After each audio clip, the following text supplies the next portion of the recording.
अगर सरक्रीक इलाके में पाकिस्तान की ओर से कोई भी हिमाकत की गई तो उसे ऐसा करारा जवाब मिलेगा कि इतिहास और भूगोल दोनों बदल जाएंगे। मेरे साथियों, आज 2025 में पाकिस्तान को याद रखना चाहिए कि कराची का एक रास्ता क्रीक से ही होकर गुजरता है। सीमा को लेकर एक विवाद खड़ा किया जाता है।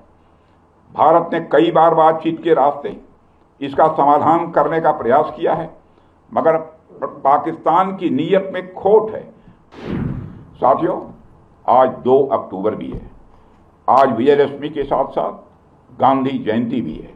जब मैं मनोबल की बात कर रहा हूं तो स्वाभाविक रूप से हम सबका ध्यान महात्मा गांधी जी की ओर भी जाता है। वह तो अपने आप में मनोबल के एक ज्वलंत उदाहरण थे। उनके पास दुश्मन से लड़ने के लिए सिवाय मन की शक्ति के अतिरिक्त और कोई भी हथियार नहीं था। इसके बावजूद उन्होंने उस समय की सबसे शक्तिशाली साम्राज्य को घुटनों पर ला दिया था। फिर हमारे सैनिकों के पास तो शस्त्र भी है और मनोबल भी है, और हमारे सामने तो कोई चुनौती टिक ही नहीं सकती है।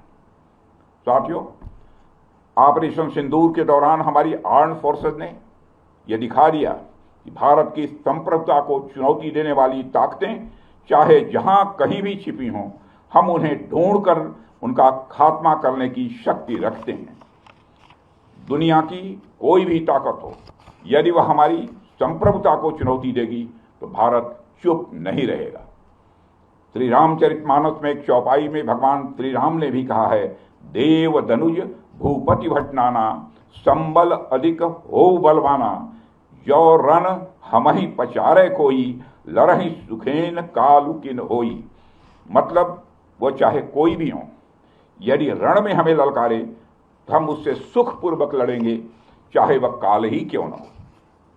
इसी प्रकार आज का भारत कहता है, चाहे आतंकवाद हो या किसी भी तरह की समस्या, हम सबसे निपटने और जीतने की पूरी क्षमता रखते हैं। साथियों, ऑपरेशन सिंदूर के दौरान पाकिस्तान ने लेह से लेकर सरक्रीक के इस इलाके तक भारत के डिफेंस सिस्टम को भेजने की नाकाम कोशिश की। भारत के डिफेंस सिस्टम को उन्होंने भेजने की एक नाकाम कोशिश की, जबकि भारत की सेनाओं ने अपनी जवाबी कार्रवाई में पाकिस्तानी एयर डिफेंस सिस्टम को पूरी तरह से एक्सपोज कर दिया और दुनिया को यह भी संदेश दे दिया कि भारत की सेनाएं जब चाहें, जहां चाहें और जैसे भी चाहें पाकिस्तान को भारी नुकसान पहुंचा सकती हैं। अपने सामर्थ्य के बावजूद हमने संयम का परिचय दिया, क्योंकि हमारी सैन्य कार्रवाई आतंकवाद के विरोध में थी। इसको एस्केलेट करके जंग छेड़ना ऑपरेशन सिंदूर का उद्देश्य कभी नहीं था। मुझे इस बात की खुशी है कि भारतीय सेनाओं ने ऑपरेशन सिंदूर के सभी मिलिट्री ऑब्जेक्टिव यानी सभी लक्ष्यों को सफलतापूर्वक प्राप्त करने में कामयाबी हासिल की है। मगर आतंकवाद के खिलाफ हमारी लड़ाई जारी है।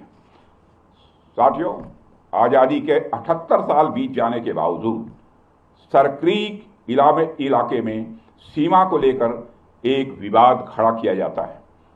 भारत ने कई बार बातचीत के रास्ते इसका समाधान करने का प्रयास किया है, मगर पाकिस्तान की नीयत में खोट है। उसकी नीयत साफ नहीं है।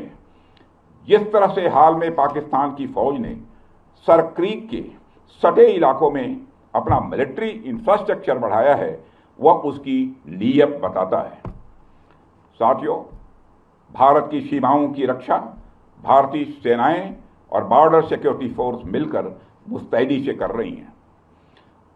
अगर सरक्रीक इलाके में पाकिस्तान की ओर से कोई भी हिमाकत की गई तो उसे ऐसा करारा जवाब मिलेगा कि इतिहास और भूगोल दोनों बदल जाएंगे। मेरे साथियों, और 1965 की जंग में भारत की सेना ने लाहौर तक पहुंचने का सामर्थ्य भी दिखाया। आज 2025 में पाकिस्तान को याद रखना चाहिए कि कराची का एक रास्ता क्रीक से ही होकर गुजरता है। साथियों, आज जब हम यहाँ शस्त्र पूजा कर रहे हैं तो हमें माँ दुर्गा के उस स्वरूप को भी स्मरण करना चाहिए जब सभी देवताओं की शक्तियों का सम्मिलन हुआ और वह दिव्य शक्ति के रूप में प्रकट हुई। माँ दुर्गा इस बात की प्रतीक है कि जब विभिन्न शक्तियां एकजुट होती हैं तभी असुरों का संहार संभव हो पाता है।